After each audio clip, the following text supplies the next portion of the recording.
Hello guys, how are you? I'm Hardeep Singh. Welcome back to your own YouTube channel. IELTS updates and recent exams. For more updates related to recent IELTS exam writing test topics, listening, reading, practice test, and speaking, you got guesswork. Please, guys, participate in everyday listening and reading practice test to achieve your desired band score in your actual IELTS exam. Please hit the like and subscribe button. Press the bell icon for the upcoming notifications. Don't forget like, subscribe and share my YouTube channel and my Facebook page, IELTS updates and recent exams. Now turn to part 1. Listen to Jane and her friend Sally discussing Jane's preparations to go on a tour abroad. Look at the questions 1 to 5 on the form now.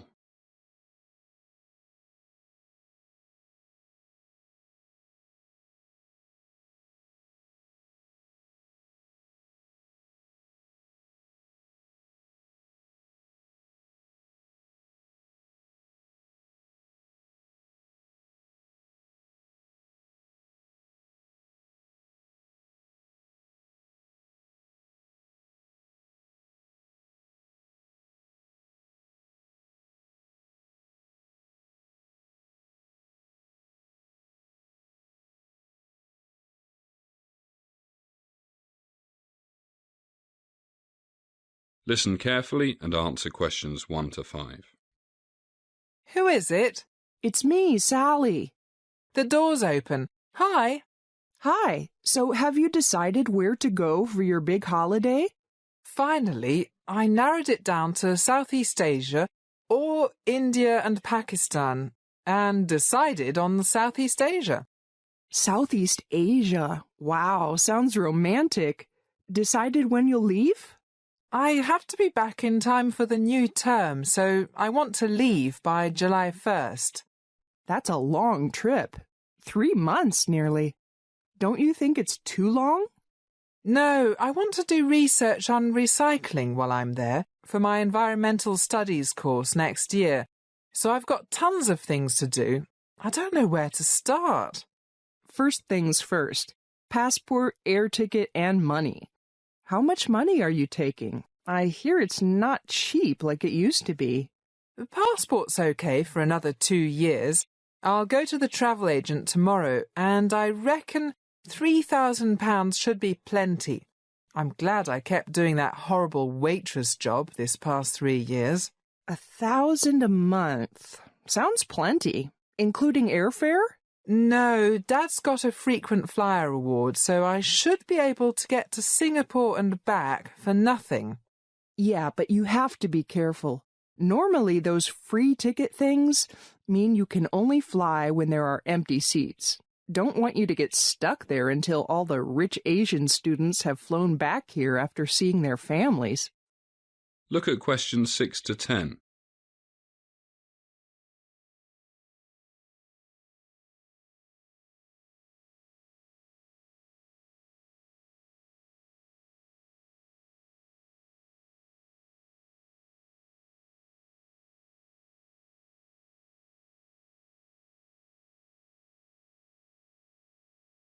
Now listen to more of the conversation between John and Sally and answer questions 6 to 10.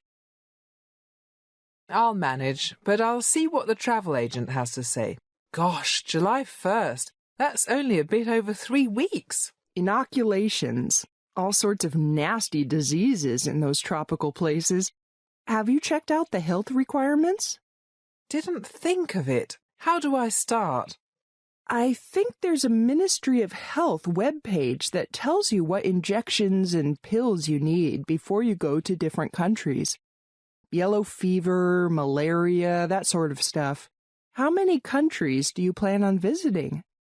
As many as I can. Singapore, Malaysia. I'd like to get to Sabah and Sarawak in East Malaysia if I can. Thailand, Cambodia, Laos, Vietnam, and Indonesia for sure. That's pretty ambitious. How do you plan to get around? As cheap as I can. Don't fancy flying much. Maybe I can get a boat from Singapore to Borneo. You didn't mention Borneo. Oh, that's the big island where Sabah and Sarawak are. Most of it belongs to Indonesia. Oh, I know. And Brunei, right? That little place with tons of oil. Right. Have you still got your camera? Yeah, and Dave has promised me a digital video camera for my birthday. But your birthday isn't until late July. An early birthday present. That's what brothers are for. That is the end of Part 1. You now have 1 minute to check your answers to Part 1.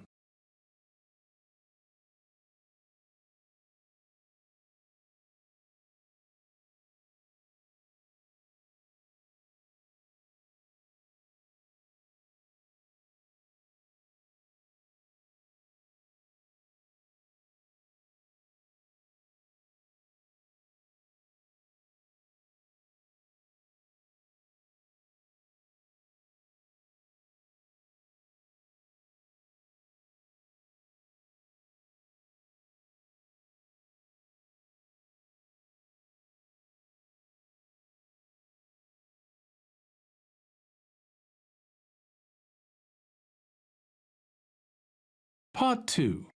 You are going to hear a talk given to Chinese students on going to study in England. First, look at questions 11 to 16.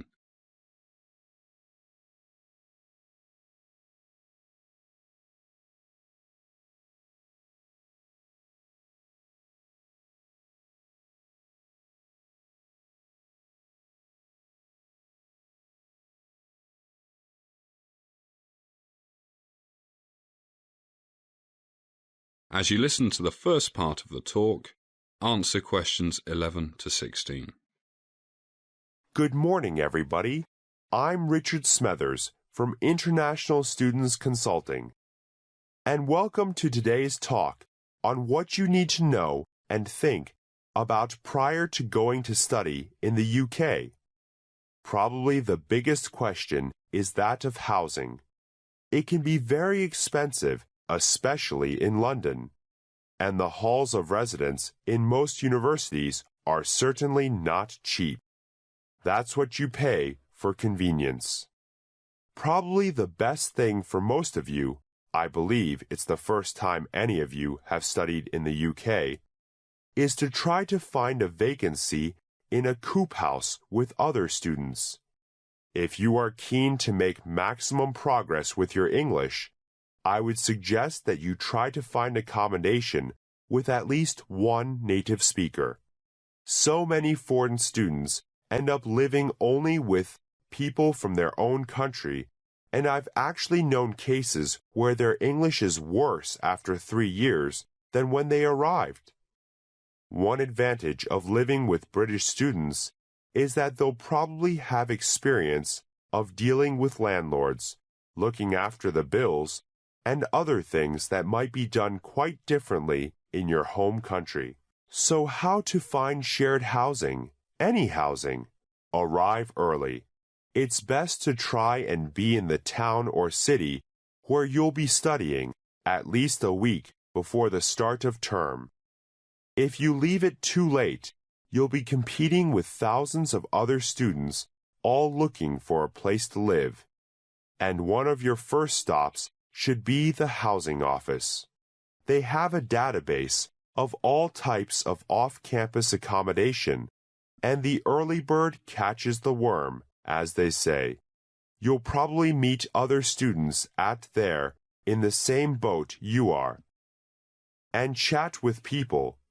If you meet any that seem to be the type of people you could get along with, then you might well sort out your accommodation quite quickly with them. Now look at questions 17 to 20.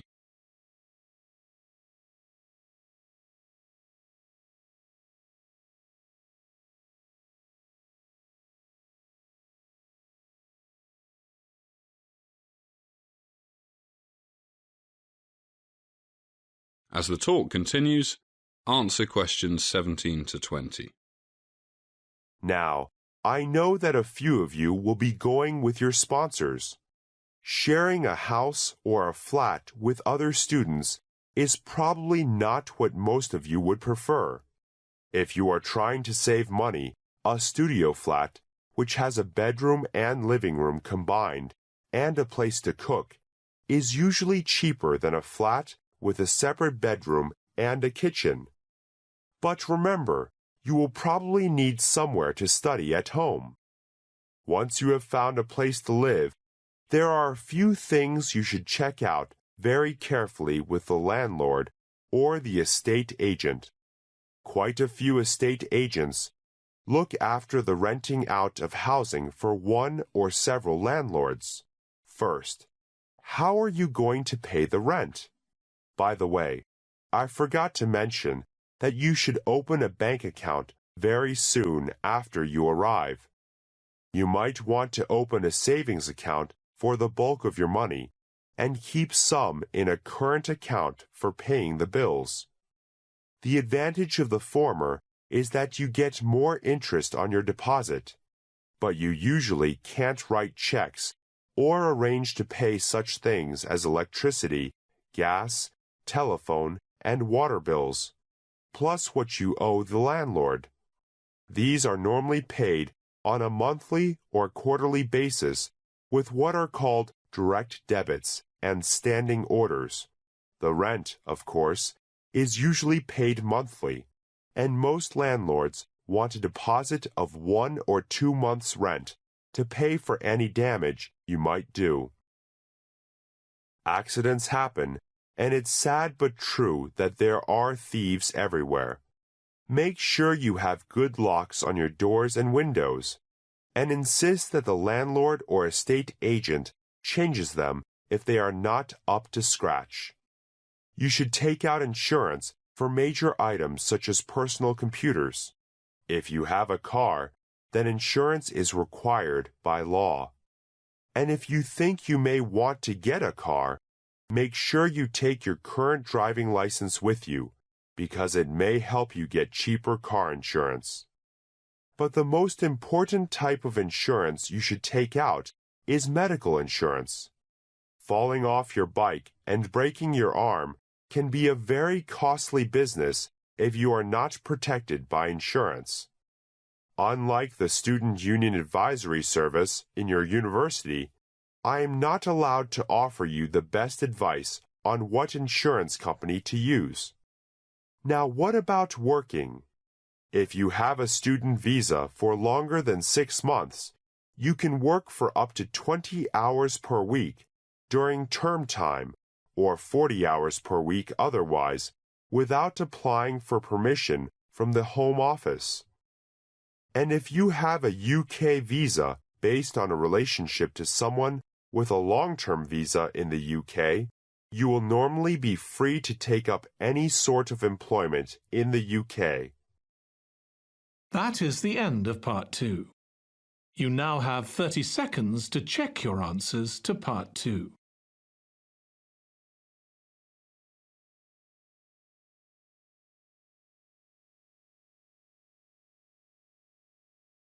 Part 3. You're going to hear 2 hosts of a TV program talking about taking notes from lectures. First, listen to the first part of the conversation and answer questions 21 to 25.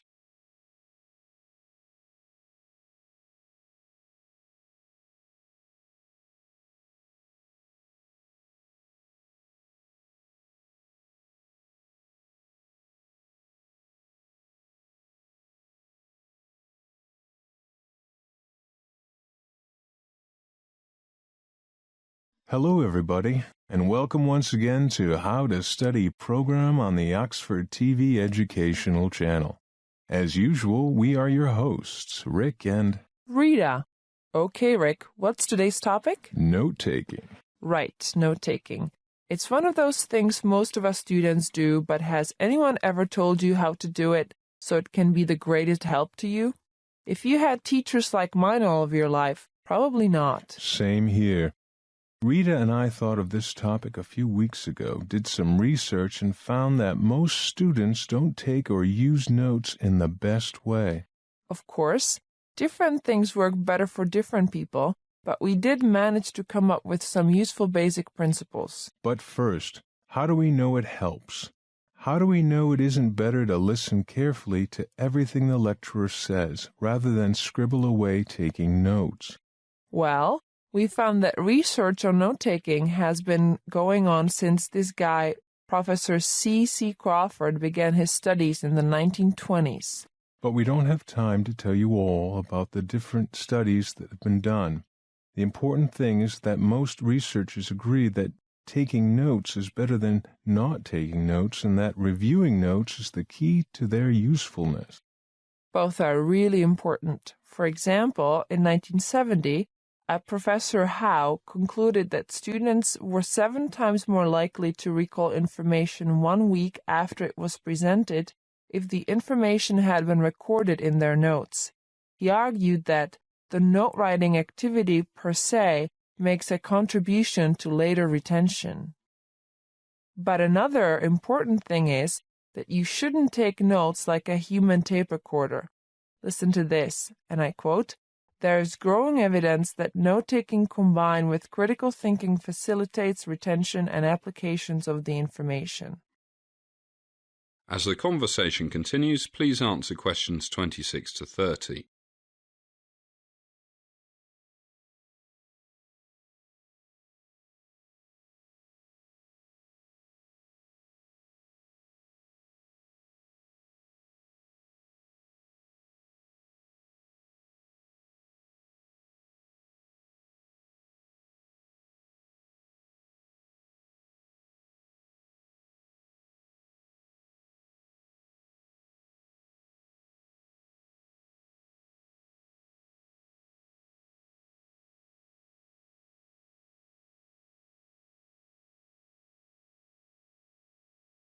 And putting information in different geometric figures, squares, triangles, rings, etc., like in computer programming, to stand for different functions and alternatives improves this reorganization.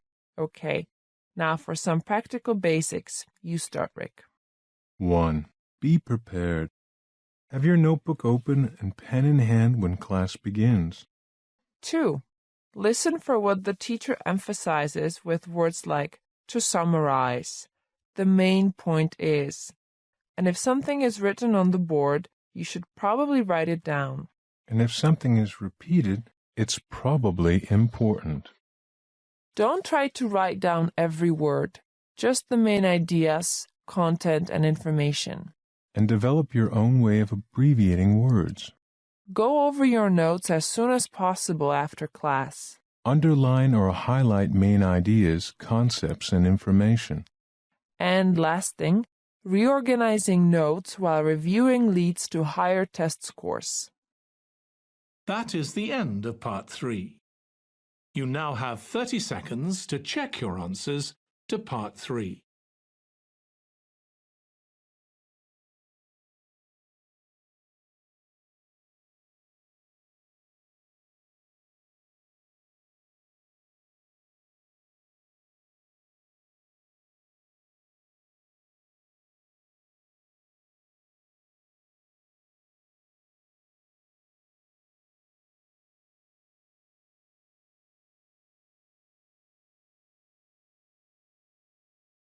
Part 4. You're going to hear a talk given to some parents of children with disabilities about a type of therapy. You now have some time to read questions 31 to 40.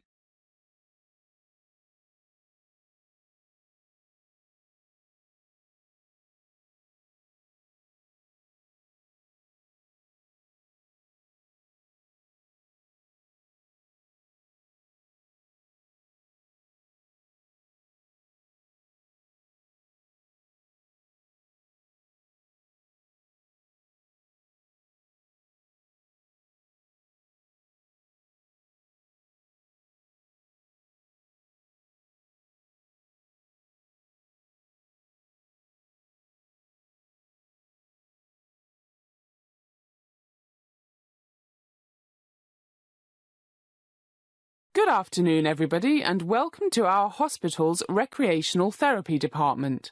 I'm Dr. Gillian Roberts, and I'm the department head. You all have children who have some form of disability, and your family physicians have recommended that they come here for treatment. Many people don't know very much about recreational therapy. It sounds rather like playing to get better. Well, in a way it is. But it's much more than this. So today I'll give you an overview of the basic principles and some common activities of this form of therapy. Please don't hesitate to interrupt me if you have any questions. Let me start by painting a picture in your minds. Imagine a young child with a disability and an adult splashing around, playing and laughing in a swimming pool. For the child, this happy scene is very different from the daily struggle of, for example, learning to walk without crutches. The adult is a recreational therapist. It's fun, but it's also work, and successful work as she sees the improvement in the child's balance, leg motion range, and lower body strength. Equally important, she sees that the child is slowly but surely gaining confidence. So this probably gives you an idea of what recreational therapy is all about. How about a definition? The American Therapeutic Recreation Association describes it as a healthcare and human service discipline that delivers treatment services designed to restore, remediate and/or rehabilitate functional capabilities for persons with injuries, chronic illnesses, and all types of disabling conditions. Well, that's quite a mouthful, but you can see that it covers a wide range of conditions and patients. At this hospital, we used to specialise in children under 12, while older people went to St James, very close to here. But we found that children can be encouraged by seeing adults doing similar things to what they're doing, and they also get very attached to their therapists.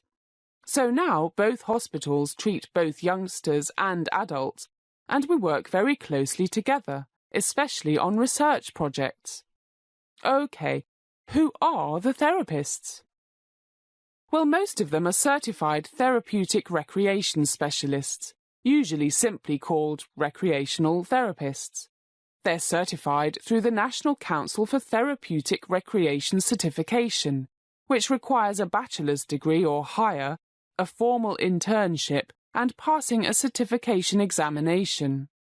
To maintain their certification, they must also participate regularly in professional education activities. Recreational therapists work in a wide range of clinical service areas, but they play an especially important role in the rehabilitation of children with disabling conditions. Their work with children includes such activities as physical play, focused on restoration or maintenance of functioning, and the one-on-one bedside play with a single child or small group activity. By the way, it seems that so far I've been talking about physical problems. In fact, our work also includes trying to help with psychological problems. For example, educational play focused on understanding upcoming surgery, dramatic or expressive play focused upon coping with fear and anxiety, and family or sibling play to help overcome such things as excessive shyness, hostility, and other emotional problems. What makes recreational therapy different from other forms of therapy? As the name suggests, it's the use of recreational activities as the mode of treatment. The treatment goals that a recreational therapist may work towards are similar to the goals of other disciplines on the rehabilitation team, but the way of achieving those goals is different. Also, the recreational therapist has a holistic perspective that includes the patient's leisure, social, cognitive, and physical needs. This means that a recreational therapist may work with a child on one or more of the following functional areas. Physical functioning. Things like mobility, strength, and motor skills. Cognitive functioning, such as attention span, memory, and problem solving. Emotional functioning. Things like self-esteem, confidence, and coping skills. Social functioning. how to communicate and interact with others. Sadly, sometimes we also have to help patients learn to manage pain. Other areas include developmental play skills, leisure interests and abilities. Well, that sounds more like something to do with recreation than the other things I just mentioned. As you can imagine, with all those different things that might need to be worked on, a recreational therapist may use a wide range of techniques to meet the needs of each child. After completing a comprehensive assessment, the recreational therapist identifies appropriate treatment goals and decides on the methods to be used. These methods might include leisure skill building, adaptive sports, aquatic therapy. I mentioned splashing around in a pool at the beginning of my talk, therapeutic art, and animal-assisted therapy. This is increasingly popular. It's wonderful how a friendly dog can do more than all the doctors in the world for some disabled kids.